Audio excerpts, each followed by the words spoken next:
अस्सलाम वालेकुम जी, कैसे हैं आप सब? मैं ठीक, शुक्र अल्हम्दुलिल्लाह। दुआ करती हूँ आप भी माशाल्लाह ठीक-ठाक रहें, खुश रहें। चलें जी बिस्मिल्लाह करते हैं, अपनी वीडियो को करती हूँ स्टार्ट। मक्खन लेके आए थे 5-6 टिक्कियाँ, एक मैंने फ्रिज में रख ली हैं और 5 का मैं बनाने लगी थी देसी घी। क्योंकि मैंने बनानी थी पंजीरी, कितने दिनों की चीज़ें लाई पड़ी थी, तो मैंने कहा ਇਹਦਾ ਵੀ ਕੰਮ ਨਿਬੇੜੋ, पड़ी रहती हैं, हैं? ਤੇ ਇਹਨੂੰ ਵੀ ਸਿਰੇ ਲਾਓ, ਜਿਹੜਾ ਕੰਮ ਕਰਨਾ है ਤੇ करना है। तो खैर इनू मैं मीडियम आँच ਵਿੱਚ ना रख के चले जावांगी। जैन वो पकता जाएगा ऊपर ये झाग जो ना जी आती जाएगी, तो उसको मैं 1-2 दफ़ा उतारूँगी, फिर बिल्कुल क्लियर जो है ना वो घी रेडी हो जाएगा।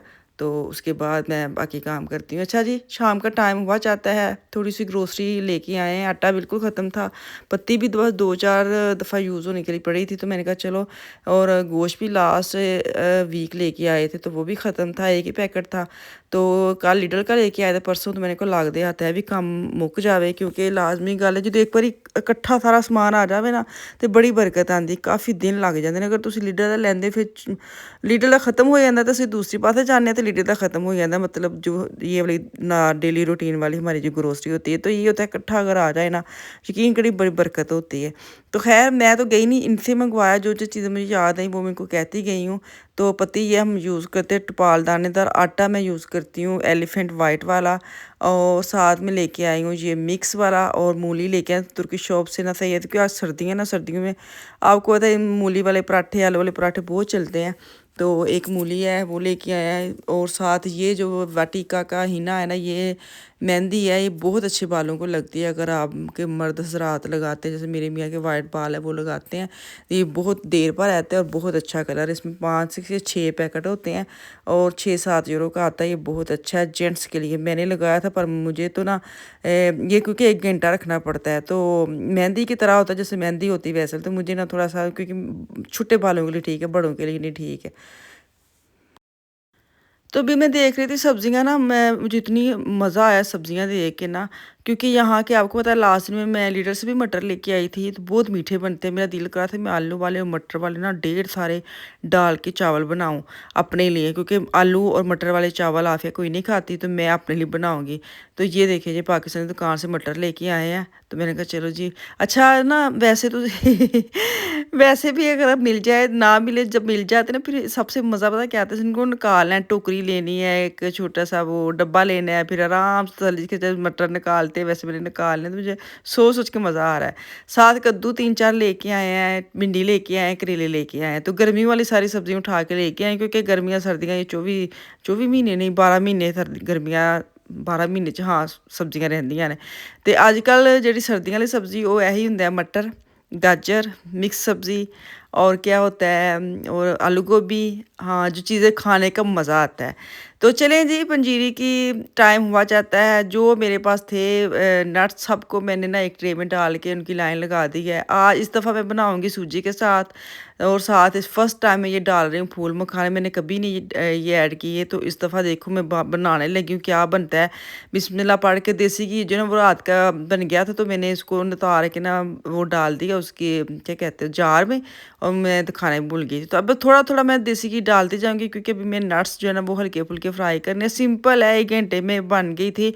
बस ये है कि आपके पास टाइम होना चाहिए, तो फिर बड़े आराम से सुकून के साथ ये बन जाती है। अगर आपने 2-4 काम छेड़ लेने ना, फिर ना वो ਕੀ ਕਹਿੰਦੇ ਨੇ ख़राब भी हो सकती, नट्स ख़ास तौर पे। एक दफ़ा एक नज़र भी इधर गई ना हिलाते-हिलाते, तो आपके जो मेरे 1-2 जो होते हैं ना अखरोट, वो थोड़े हो भी गए थे ब्राउन से। वो क्योंकि दूसरी तरफ मैंने भिंडी रखी हुई थी, उसको फ्राई कर रही थी, तो मैं फिर चूल्हा ही बंद कर दिया। मैं कहनी ਇਹਦਾ ਬਿਹਤਰ ਹੈ ही कि एक टाइम ਤੇ ना ਇਹ वाला काम करना है, तो एक टाइम ਤੇ एक ही काम करो। तो खैर सर्दियाँ आ गई हैं, तो सर्दियाँ आ गई, सर्दियाँ मतलब जा रही हैं। तो मेरा दिल था कि मैं पिन्नियाँ भी बनाऊँगी अलसी की, अभी ये बना रही हूँ। फर्स्ट टाइम मैंने सूजी का बनाया, अगर किसी ने सूजी की बनाई है तो मुझे बताना। मैं पंजीरी फर्स्ट टाइम बना रही हूँ, नॉर्मल मैं ना बनाती होती थी बेसन के अंदर, और तो वो बड़ी मज़े की बनती थी। तो लेकिन सूजी का मैंने कहीं देखा था, मैंने कहा इस दफ़ा सूजी के साथ बनाती हूँ। अच्छा, इन सारे जो नट्स हैं ना, वो आपके पास जो भी पड़े हैं वो हल्के-हल्के आपने फ्राई करने हैं। ये मेरे पास 4 मगज़ थे, ये भी मैंने ऐड किए हैं। बस इसको 2-3 दफ़ा घुमाना फिराना वे, ते इन्हां नूं बाहर कढ के इकट्ठे रख लवो। ते थोड़ा मैं ना देसी घी जो डाल रही हूँ ना, वो मैं निकाल नहीं रही, मैं इसके अंदर ही जा रही हूँ क्योंकि जब मैंने सूजी डाले ना उस वक़्त मैं थोड़े डालूँगी क्योंकि वो नट्स के अंदर भी ऑयल देसी घी होना ही होना है, तो फिर बहुत ज़्यादा चिपक-चिपक वाला नहीं मैं बनाना चाह रही ना। तो ये इतना सा मैंने अभी ऐड किया है, सूजी डालूँगी, अगर मुझे फ़ील होगा ना तो फिर मैं और डाल लूँगी। नॉर्मल तो जो नट्स हैं उनके अंदर भी बहुत सारा ऑयल अंदर चला गया क्योंकि मैंने उतारा ही नहीं है। जैसे हुए हैं ना रोट्स, तो मैंने रोस्ट वैसे मैंने डायरैक्ट निकाल दिया। तो बस ਜਦੋਂ ਤੁਸੀਂ ਸੂਜੀ ਬਣਾਉਣੀ ਨਾ ਉਦੋਂ ਤੁਸੀਂ ਸਭ ਤੋਂ ਪਹਿਲੇ ਪਤਾ ਕੀ ਕਰਨਾ ਵੇ, ਇਹਦਾ ਇੱਕੋ ਹੀ ਹੱਲ ਵੇ। ਸੂਜੀ ਜਦੋਂ ਭੁੰਨਣੀ ਹੈ ਨਾ ਤੇ ਬਾਹਾਂ ਟੋਂਗ ਲੈਣੀਆਂ ਨੇ ਤੇ ਚੰਗੀ ਤਰ੍ਹਾਂ ਪਹਿਲੇ ਵਰਜਿਸ਼ ਕਰ ਲੈਣੀ ਹੈ ਤਾਂ ਕਿ ਤੁਹਾਡੇ ਜਿਹੜੇ ਡੋਲੇ ਛੋਲੇ ਨੇ ਉਹ ਰੈਡੀ ਹੋ ਜਾਣ। ਇਹਨੂੰ ਹਿਲਾਉਣ ਨਾਲ ਲਈ ਓਏ ਹੋਏ ਹੋਏ ਕੋਈ ਟਾਈਮ ਲੱਗਦਾ ਜੇ ਆਟਾ ਭੁੰਨਣ ਲੱਗੇ ਜਾਂ ਸੂਜੀ ਭੁੰਨਣ ਲੱਗਿਆ, ਬਾਹਾਂ ਰਹਿ ਜਾਂਦੀਆਂ ਨੇ ਹਿਲਾ ਕੇ। मैं कहा तो बड़े ताकतवर बंदे का काम होता है। तो खैर सूजी को मैंने बोल में डाल दिया है और नट्स जो है ना वो थोड़े से ठंडे हो गए, तो अब इनको मैं मोटे मोटे जो है ना वो रख के तो करूँगी ग्रैंड, मैंने बरीक नहीं पीसने ना। तो अभी इस ये जो चॉपर है एक्शन वाला ਮਰਿਆ ਮੁੱਕਿਆ, ਲੇਕਿਨ ਇਹਦੇ ਵਿੱਚ ਮੈਂ ਪਾ ਕੇ ਨਾ ਇਹਨੂੰ ਸਾਹ ਦਵਾ ਦਵਾ ਕੇ ਤੇ ਮੈਂ ਇਹਨੂੰ ਚੌਪ ਕਰਨ ਦੇ, ਮੈਨੂੰ ऐसे ਵਿੱਚ ही ना था कुंडा टूट जाए।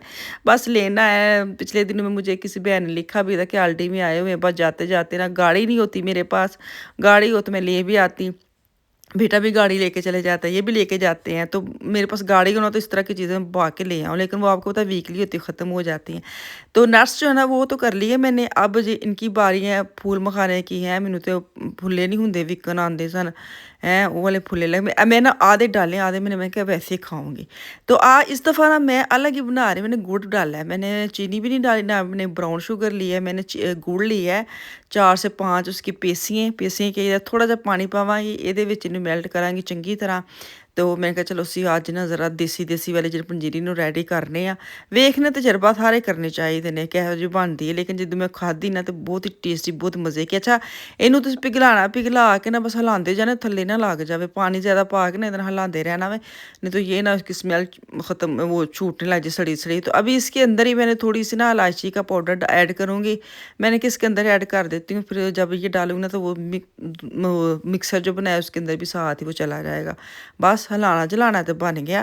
तो इनू अपने हिसाब नाल मैं ना छान के पावा, क्योंकि ये पाकिस्तानी शॉप्स में गुड़ लेके आई थी, तो मुझे ये था अंदर से कोई चीज़ ना होए जैसे होते हैं ना गर्निशर एक बूर शूर। तो मैं इसको छान के ना हाफ़ डालूंगी, इसको मिक्स करूँगी, क्योंकि मुझे कोई अंदाज़ा ही नहीं था कि मैंने कितना बनाने, कितनी की पैसे, कितना आधा केजी पाएगा कितना, मैंने अपने हिसाब से बना लिया था। मैंने कहा अगर थोड़ी हुई ना मैं थोड़ी सी चीनी ऐड कर लूँगी, नहीं तो मैंने आधा डाला है। तो इसी के साथ इतना मीठा हो गया था, फिर थोड़ा सा बच गया था वो मैंने ऐड नहीं किया। मैंने कहा नहीं बहुत ज़्यादा मीठा ना हो जाए।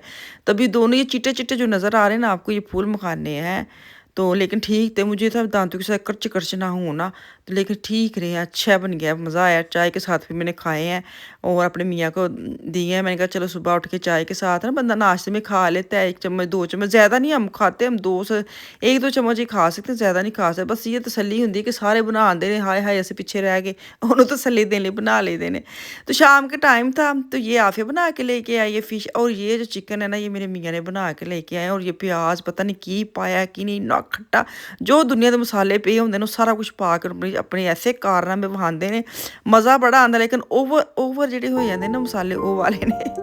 तो चलो जी इजाज़त दो, अल्लाह हाफिज़।